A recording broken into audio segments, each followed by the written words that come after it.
¿Y cómo voy a poder cobrar por un tratamiento si los pacientes no sienten dolor? Los pacientes no sienten dolor porque hacen mucho bruxismo excéntrico de movimentación. El bruxismo excéntrico es muchas veces acompañado de dolor, excéntrico sin dolor.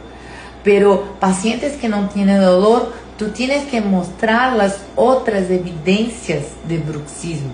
Y tienes también que hacer un diagnóstico diferencial preciso, como yo ensino, como tengo ensinado en todas mis clases, que el diagnóstico diferencial tiene 4 pasos y el paciente necesita compreender lo que hace. Muchos de estos pacientes no van a tener dolor, pero van a cerrar sus dientes.